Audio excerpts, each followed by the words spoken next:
Baik Bapak Ibu Saudara-saudara yang dicintai Tuhan, Salam.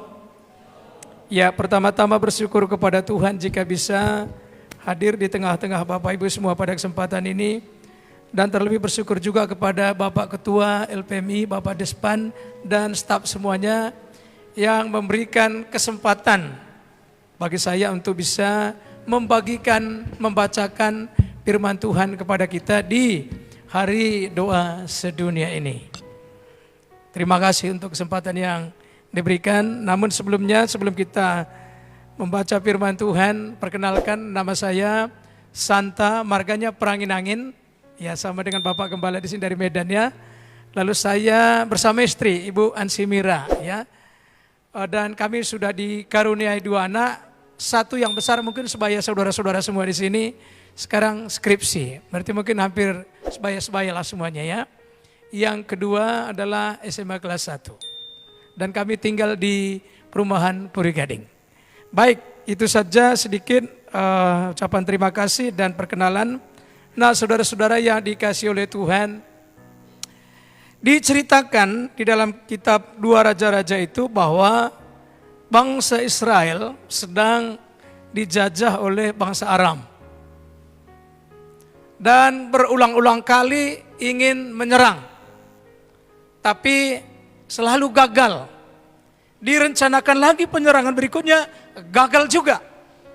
Dan begitu terus-menerus upaya penyerangan yang ingin dilakukan terhadap bangsa Israel oleh bangsa Aram selalu gagal.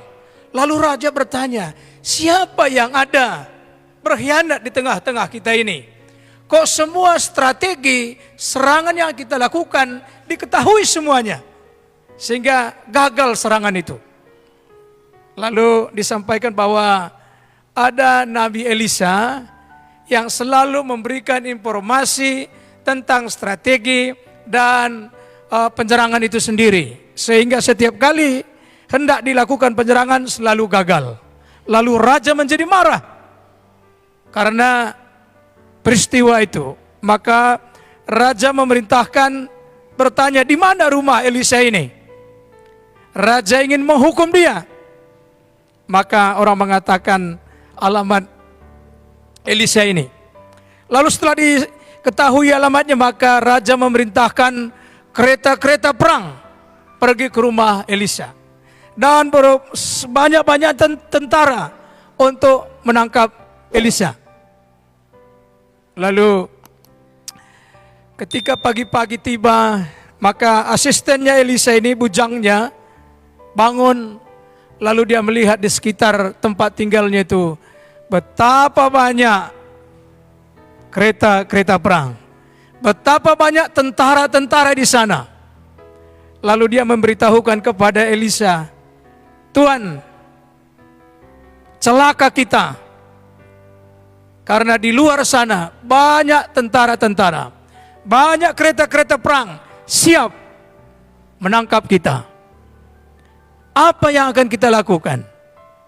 Lalu berkatalah Elisa, jangan takut, sebab lebih banyak yang menyertai kita daripada yang menyertai mereka. Saudara-saudara, asistennya Elisa ini melihat kepada persoalan, melihat kepada permasalahan, melihat kepada kereta perang yang banyak, melihat kepada tentara-tentara yang banyak. Tetapi Elisa berkata, jangan takut. Meskipun ada tentara yang banyak, meskipun ada kereta perang yang banyak, tapi matanya tidak diarahkan kepada persoalan itu, tapi matanya diarahkan kepada Tuhan. Saudara-saudara yang dicintai Tuhan, sesuai dengan tema yang diberikan dan saudara juga sudah disampaikan tadi berulang-ulang kali oleh MC kita tadi, tema kita adalah mata yang tertuju kepada Tuhan. Mata yang tertuju kepada Yesus. Mata yang tertuju kepada Yesus akan memampukan kita, akan memberikan kita kekuatan. Pertama adalah untuk bisa menanggalkan semua beban-beban yang kita hadapi. Teks kita terambil dari Ibrani pasal 1 dan 2. Mari kita baca firman Tuhan ini. Saudara-saudara, teman-teman semuanya ingat, waktu membaca firman Tuhan harus membaca dengan keras. Amin. Halo? Harus membaca dengan keras supaya telinga kita mendengar firman Tuhan. Lalu waktu telinga kita mendengar firman, muncullah iman kita semua.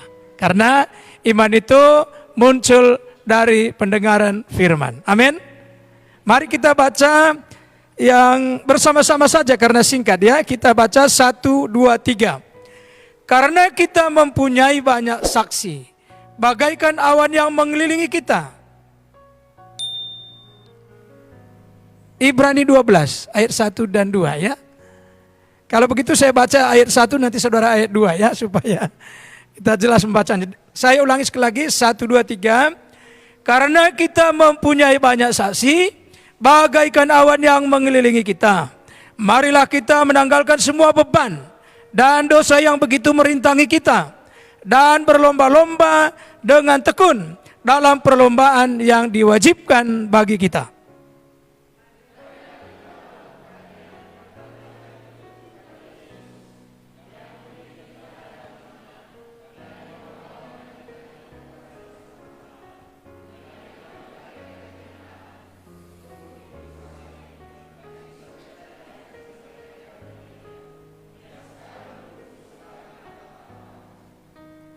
Amin. Demikian jauh pembacaan firman Tuhan. Adapun orang yang berbahagia adalah orang yang setia membaca Alkitab, merenungkannya, dan melakukannya dalam hidupnya hari lepas hari. Saudara, yang menjadi temanya itu diangkat dari ayat 2a. Marilah kita melakukannya dengan mata yang tertuju kepada Yesus. Mata yang tertuju kepada Yesus akan memampukan kita, satu, untuk menanggalkan semua beban hidup kita. Amin. Memampukan kita untuk menanggalkan semua beban. Kalau arti menanggalkan itu sendiri adalah membuka atau melepaskan. Misalnya seperti saya punya baju, ini memakaikan. Tetapi kalau dilepasin semua, itu berarti menanggalkannya, melepaskannya. Apa yang perlu dilepaskan di sini? Beban apa yang dimiliki oleh orang-orang Ibrani ini? Yang pertama adalah mereka banyak mengalami penderitaan sebenarnya. Kalau kita lihat dalam pasal 10 ayat 32-33 itu berkata begini. Ingatlah akan masa yang lalu, sesudah kamu menerima terang, kamu banyak menderita. Oleh karena kamu bertahan dalam perjuangan yang berat. Baik waktu kami dijadikan tontonan oleh cercaan dan penderitaan, maupun pada waktu kamu mengambil bagian dalam penderitaan, mereka yang diperlakukan demikian. Jadi saudara-saudara yang dicintai Tuhan, yang kita lihat di sini, beban yang dialami oleh umat percaya ini setelah mereka percaya kepada Tuhan, mengalami penderitaan, mengalami perjuangan yang berat, mengalami cercaan yang berat ketika mereka percaya kepada Tuhan. Ya. Oleh sebab itu Yesus memang dengan tegas berkata di depan, kalau ada orang yang mau percaya kepada Tuhan, memang dia harus siap pertama memikul salibnya. Ya. Jadi harus siap. Jika Tuhan izinkan, memang akan ada peristiwa-peristiwa seperti itu, seperti yang dialami oleh orang-orang percaya di surat Ibrani ini. Mereka mengalami penderitaan. Mereka mengalami aniaya. Kenapa? Karena mengikut Tuhan. Bukan karena melakukan kesalahan, bukan melakukan kejahatan, bukan melakukan dosa dan pelanggaran. Tapi karena kesetiaannya kepada Tuhan. Lalu beban berikutnya adalah ketika mereka percaya kepada Tuhan, mereka juga mengalami tekanan. Secara khusus harta benda mereka dirampas ketika mereka mengikut Tuhan. Ayat 34 berkata begini, pasal 10. Memang kamu telah turut mengambil bagian dalam penderitaan orang-orang hukuman. Dan ketika harta kamu dirampas, kamu menerima hal itu dengan sukacita.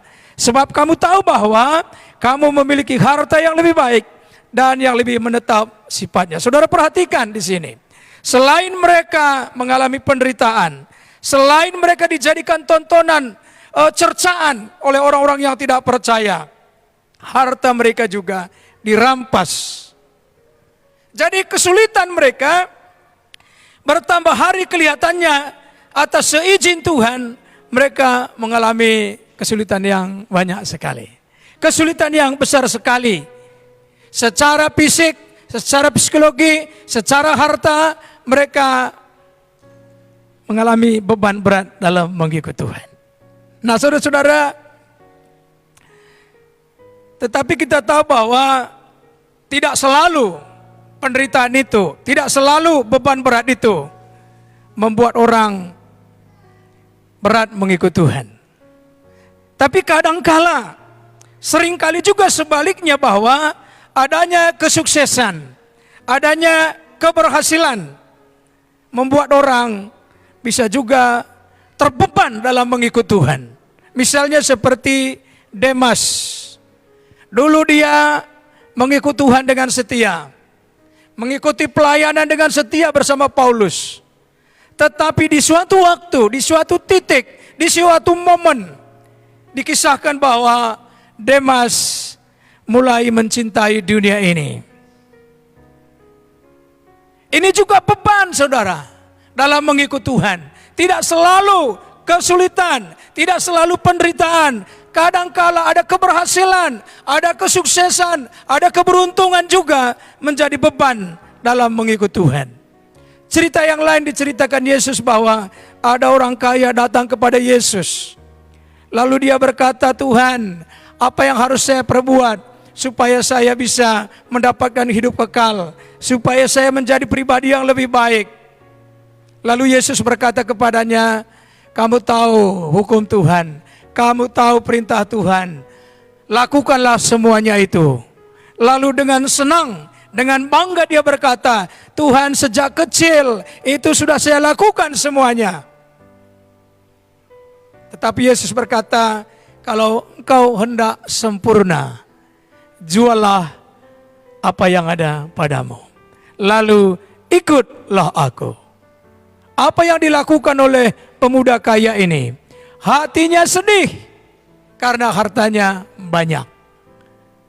Hartanya menjadi beban buat dia. Hartanya menghalangi dia mengikut Tuhan. Seharusnya harta itu mendorong dia lebih cepat mengikut Tuhan. Harta itu membuat dia lebih hebat lagi dalam melayani Tuhan. Tetapi kita lihat di kisah dua ini, antara Demas dan pemuda kaya ini, kesuksesan mereka, keberhasilan mereka membuat mereka terhambat dalam mengikut Tuhan. Nah, saudara-saudara yang dikasihi oleh Tuhan, apapun beban kita sekarang, bisa saja tidak seperti yang dialami oleh orang-orang yang ada di surat Ibrani ini. Kita tidak mengalami penderitaan seperti yang mereka derita. Tetapi jika kita mengalami beban yang lain, kita dapat menanggungnya dengan satu cara, yaitu arahkan mata kita kepada Tuhan. Bukan melihat masalahnya seperti asistennya Elisa itu tadi. Dia melihat kepada masalah, sehingga dia mengalami ketakutan, sehingga dia mulai berkata negatif dalam hidupnya. Celaka kita. Tetapi Elisa yang tidak memandang kepada masalah, tapi memandang kepada Tuhan, memandang kepada Allah, dia berkata, "Jangan takut, sebab yang menyertai kita lebih banyak daripada menyertai mereka." Jadi saudara, jika saudara punya beban-beban, kita akan selalu punya beban. Sejak kecil bertumbuh tambah besar, kita punya masalah, kita punya beban. Setelah kuliah pun tetap juga ada beban. Nanti setelah kuliah pun tetap juga ada beban. Bekerja pun tambah beban. Selalu kita akan punya beban. Kita tidak akan pernah lepas dari yang namanya beban. Tetapi kita bisa menanggalkannya, melepaskannya dengan mata memandang kepada Tuhan. Amin. Pandang Tuhan. Masalah tetap ada, tapi kita dikuatkan. Masalah itu tidak lagi membebani kita, karena kita sudah melepaskannya. Yang kedua adalah kekuatan apa yang kita dapatkan ketika kita mengarahkan mata kita tertuju kepada Tuhan Yesus. Kita dapat menanggalkan dosa yang begitu merintangi kita. Bagian C berkata, karena itu kita mempunyai banyak saksi, bagaikan awan yang mengelilingi kita. Marilah kita menanggalkan semua beban dan dosa yang begitu merintangi kita. Saudara-saudara, kira-kira dosa-dosa apa yang terdapat di surat Ibrani ini, yang dilakukan oleh orang-orang percaya ini? Ada beberapa saja yang saya sampaikan. Yang pertama adalah mereka sengaja berbuat dosa. Sengaja berbuat dosa. Ibrani 10 ayat 26 menjelaskan begini. Sebab jika kita sengaja berbuat dosa, sesudah memperoleh pengetahuan tentang kebenaran, maka tidak ada lagi korban untuk menghapus dosa. Sengaja, saudara. Dan saya setuju bahwa semua dosa yang dilakukan orang itu adalah sengaja sebenarnya. Enggak ada yang tanpa sengaja. Ya, semua pernah terpikirkan. Semua pernah dihitung-hitung sebenarnya. Baru setelah itu dilakukan. Sengaja, ya, sengaja berbuat dosa, saudara. Ini beban dalam mengikut Tuhan. Saudara tahu bahwa dampak daripada dosa itu selalu membuat orang menjauh dari Tuhan. Kalau kita lihat kisah Adam dan Hawa, salah satu akibat mereka berbuat dosa dengan sengaja adalah mereka menjauh dari Tuhan. Orang sadar, saya salah, saya berdosa, saya najis, saya tidak suci lagi. Sedangkan Tuhan suci, Tuhan mulia, Tuhan agung, tidak mungkin lagi bisa bersatu, tidak mungkin lagi bisa dekat. Maka solusinya adalah menjauh dari Tuhan. Menjauh dari Tuhan. Ini beban, ini merintangi persekutuan dengan Tuhan. Tidak mungkin ada orang bisa tenang dekat dengan Tuhan yang benar. Tidak mungkin ada orang yang berbuat dosa dengan sengaja bisa suka dekat dengan Tuhan. Mereka akan selalu berdalih, mereka selalu berusaha menghindar. Karena dia sadar, saudara, hati nurani seseorang, hati nurani kita itu sifatnya jujur. Kalau seseorang salah, kalau kita salah, maka hati nurani kita berkata, kamu salah. Mungkin di hadapan orang kita bisa manipulasi, kita bisa berpura-pura tidak ada salah.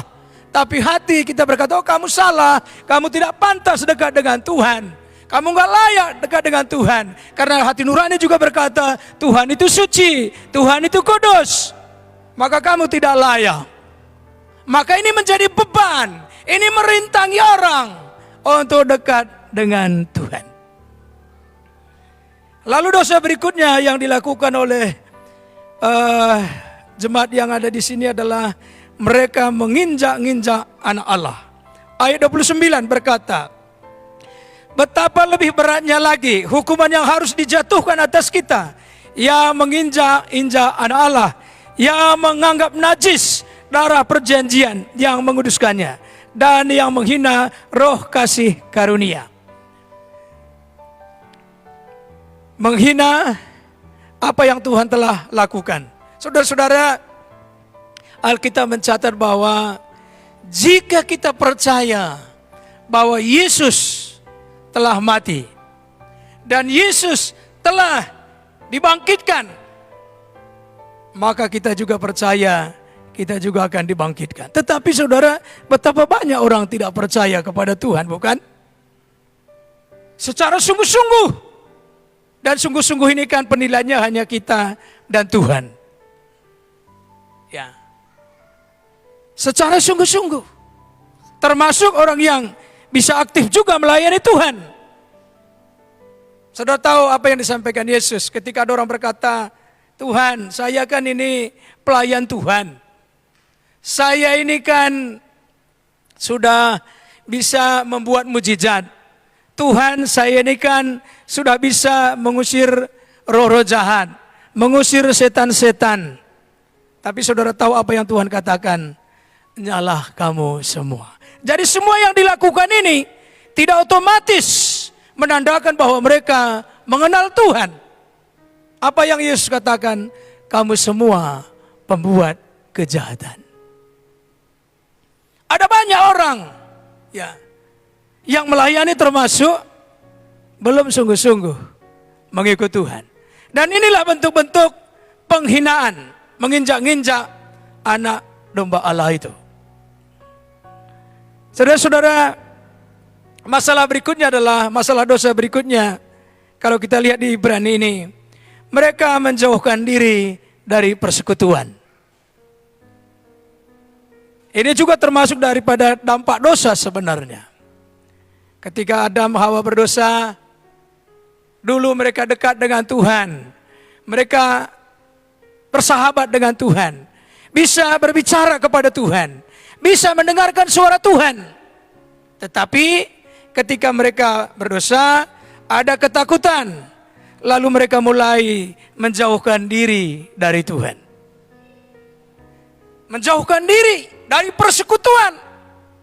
Dan ini menjadi beban dalam mengiring Tuhan. Nah, saudara-saudara, yang kedua adalah dengan mata kita yang tertuju kepada Tuhan, kita akan dimampukan untuk menanggalkan semua dosa yang merintangi kita. Saya tidak tahu dosa-dosa apa yang masih suka kita lakukan dalam hidup kita, termasuk sebagai pelayan-pelayan Tuhan tentunya. Tetapi hari ini mari tanggalkan itu semua, supaya kita bisa semakin bertumbuh ke arah Tuhan. Amin. Bahkan pada akhirnya menjadi serupa dengan Tuhan. Bukankah itu rencana Tuhan yang indah, yang hebat, yang besar dalam hidup kita? Yang ketiga sekarang adalah mata yang tertuju kepada Tuhan akan memampukan kita untuk berlomba dengan tekun dalam perlombaan yang disiapkan bagi kita. Bagian C sekarang, dan berlomba dengan tekun dalam perlombaan yang diwajibkan bagi kita. Saudara-saudara, di ayat 1 berkata, karena kita mempunyai banyak saksi, bagaikan awan yang mengelilingi kita, marilah kita menanggalkan semua beban dan dosa yang begitu merintangi kita, dan berlomba dengan tekun dalam perlombaan yang diwajibkan bagi kita. Pengiringan kita dan pelayanan kita kepada Tuhan adalah sebuah perlombaan sebenarnya. Pelayanan kita bukan akhir dari segala-galanya. Itu perjalanan, saudara. Itu perlombaan dalam mengikut Tuhan. Digambarkan di situ seperti dalam sebuah gelanggang atau arena atau stadion lah, seperti stadion sepak bola, kira-kira begitu. Jadi para pemain di tengah bermain, mereka berlari di tengah, lalu banyak penontonnya di situ. Dan penontonnya dikatakan banyak saksi. Pastinya saksi-saksi orang-orang beriman. Kalau kita lihat dalam pasal 11 itu disebutkan beberapa saksi-saksi di sana yang melihat orang-orang percaya berlomba menjalani kehidupannya, berlomba melayani Tuhannya. Abraham misalnya, dia pun punya pengalaman yang sama juga seperti kita. Dia juga menjalani perlombaan. Dan yang menarik adalah walaupun banyak kesulitan, banyak persoalan yang dihadapi oleh si Abraham, apakah masalah keluarga, apakah masalah ekonomi, apakah masalah keamanan, dia bisa lewati semua perlombaan itu. Karena apa? Matanya diarahkan kepada Tuhan yang telah memanggil dia. Sehingga meskipun banyak kesulitan, banyak beban, dia bisa lewati semuanya itu. Ada lagi contoh saksinya di situ adalah Musa.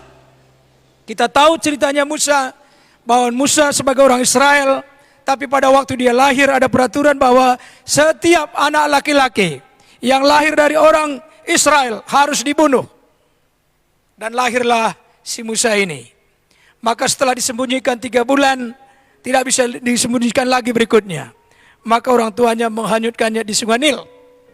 Lalu putri Firaun mengadopsi dia menjadi anaknya. Tapi saudara, setelah besar, apa yang terjadi? Pastinya dia dididik dengan pendidikan yang bagus, dengan kehormatan yang mulia, dengan kekayaan yang banyak.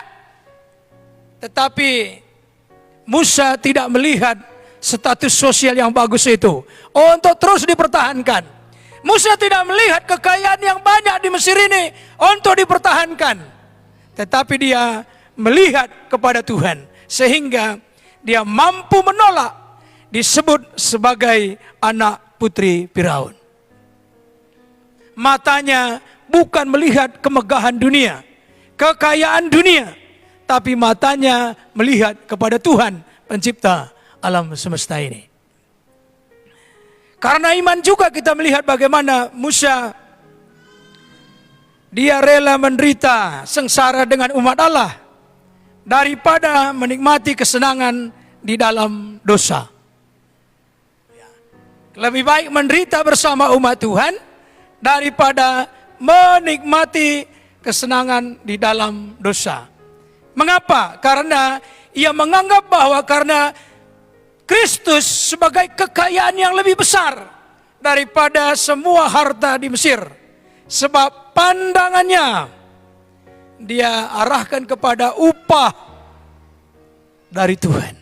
Jadi semua mereka ini bisa melewati kesulitan, beban penderitaan itu, godaan dunia. Mereka lewati karena matanya melihat kepada Tuhan, Sang Penebus dalam hidup mereka. Sadrah, Mesah, Abednego menghadapi perapian yang menyala-nyala, beban yang mengerikan, keselamatan jiwa. Tetapi mereka bisa berani, siap masuk dalam perapian itu.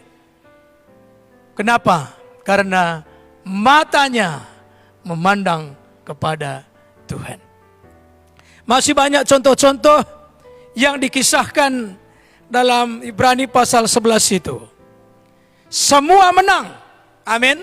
Semua menang. Kenapa? Karena matanya memandang kepada Tuhan. Para rasul pun semua menang. Termasuk Paulus sendiri. Menang menghadapi semua beban-beban berat yang dialami. Masalah apa? Beban apa yang tidak pernah dialami oleh Paulus? Karam kapal sudah beberapa kali, aniaya sudah berapa kali, didera sudah berapa kali, tanpa pakaian sudah berapa kali, lapar berapa kali. Semua sudah dialami oleh Paulus dan bisa melepaskan semua beban itu karena matanya dia arahkan kepada Tuhan. Filipi pasal 3 ayat 13-14 berkata begini, saudara-saudara, aku sendiri tidak menganggapnya bahwa aku telah menangkapnya. Tetapi ini yang kulakukan, aku melupakan apa yang telah di belakangku dan mengarahkan diri kepada apa yang di hadapanku dan berlari-lari kepada tujuan untuk memperoleh hadiah, yaitu panggilan surgawi dari Allah dalam Kristus Yesus. Berlari, mengarahkan ke depan, di mana ada Tuhan di sana. Lalu Daud berkata begini, dalam setiap perjalanan hidupnya, Mazmur 16 ayat 8-9 berkata, aku senantiasa memandang kepada Tuhan. Karena ia berdiri di sebelahku, aku tidak goyah. Sebab itu hatiku bersuka cita dan jiwaku bersorak-sorak. Bahkan tubuhku akan diam dengan tentram. Saudara-saudara, orang yang selalu mengarahkan hatinya, matanya, pikirannya kepada Tuhan, dia bisa tentram hidupnya. Amin. Meskipun ada beban-beban, tapi sudah ditanggalkan semua, sudah dilepaskan semua. Semua beban ini tidak lagi mempengaruhi dia, tidak lagi menyakiti dia, karena dia pandang kepada Tuhan. Amin. Aku selalu memandang kepada Tuhan. Dapatkah kita jadikan ini menjadi model hidup kita sebagai pelayan-pelayan Tuhan? Amin. Coba kita berkata, aku selalu memandang kepada Tuhan, gitu ya. 1, 2, 3. Aku selalu memandang kepada Tuhan. Lalu Musa, ia menganggap penghinaan karena Kristus sebagai kekayaan yang lebih besar daripada semua harta Mesir. Sebab pandangannya ia arahkan kepada upah. Pandangannya, saudara. Mari kita sebagai pelayan-pelayan Tuhan, kita memang benar ada kesulitan-kesulitan. Bahkan ada penulis buku berkata begini, saudara, tapi bukan nanti mengurangi semangat saudara melayani Tuhan. Dia berkata begini, hidup kita ini sebenarnya sudah sulit. Amin ya. Ada yang gak sulit di sini? Biar kita belajar sama saudara, angkat tangannya. Ada yang gak sulit? Semua kita sulit di sini. Semua orang sulit, saudara. Semua orang mengeluh juga. Orang yang tidak percaya Tuhan pun mengeluh. Yang percaya Tuhan juga mengeluh. Semuanya. Ya, bapak-bapak pendeta lah yang tahu bahwa semua umat itu mengeluh. Hidup ini sudah sulit. Lalu dia jelaskan, hidup ini sudah sulit. Tambah melayani, tambah sulit sebenarnya. Tambah melayani itu tambah sulit. Maka double kesulitan kita. Tetapi meskipun demikian, kita percaya bahwa kelelahan kita, kesusahan kita, pelayanan kita, semuanya tidak sia-sia di hadapan Tuhan. Amin. Amin. Dan lebih daripada itu, bahwa apapun yang kita lakukan, meskipun sulit, tambah sulit sekalipun, itu tidak menyakiti kita lagi. Itu tidak menghalangi kita lagi. Tidak menghambat lagi. Tidak lagi menjadi beban bagi kita. Tapi membuat kita semakin merendahkan diri di hadapan Tuhan. Seperti Paulus berkata, saudara, waktu saya lemah, maka saya kuat. Karena waktu saya lemah itu, kuasa Tuhan akan turun atas saya. Jadi saudara, teman-teman, sebagai pelayan-pelayan, sebagai apapun saudara, apakah di LPMI ini, kita pasti ada kesulitan. Di gereja juga sulit, tetapi sekali lagi, tetap pandang sama Tuhan. Amin. Tepuk dulu sebelah kamu, pandang sama Tuhan. Bilang tepuk sebelah itu, pandang sama Tuhan. Pandang sama Tuhan. Ada masalah, bilang saya melihat Tuhan. Saya tadi lagunya mau siapkan, sebenarnya lagu terakhir itu tadi. Mataku tertuju padamu. Jadi apapun masalah kita, kita tetap arahkan mata kita kepada Yesus yang telah mengasihi kita. Kepada Yesus yang telah mati untuk kita. Kepada Yesus yang telah bangkit untuk kita. Tuhan kiranya memberkati kita semua. Mari kita berdiri, kita nyanyi lagu ini tadi ya, pemain musik. Kita mau sungguh-sungguh bersama-sama mengarahkan mata kita kepada Tuhan. Kalau saudara punya masalah sekarang, arahkan matanya kepada Tuhan. Jangan lihat masalahnya, ya. Jangan lihat bebannya, jangan lihat penderitaannya, tapi lihatlah Tuhan yang besar itu. Seperti Elisa berkata kepada asistennya itu, yang menyertai kita lebih banyak daripada yang menyertai mereka. Kalau kita punya masalah, ya masalah, tetapi Tuhan berjanji, Tuhan kita lebih besar daripada masalah yang kita hadapi sekarang ini. Amin. Kalau kita misalnya sakit, Tuhan kita lebih besar daripada sakit penyakit kita itu. Amin. Dan itu harus kita percayai. Bahkan Tuhan berjanji oleh bilur-bilurnya kamu telah sembuh. Kita mengarah ke sana, saudara. Mungkin hari ini belum sembuh, tapi tetap percaya, tetap mengarah ke sana. Ya, mata kami tertuju kepada Tuhan. Mari dengan doa, dengan iman sama, kita naikkan pujian kita ini. Mata kami tertuju kepada Yesus. Yesus yang hidup, Yesus yang bangkit. Kami arahkan hati kami kepadamu.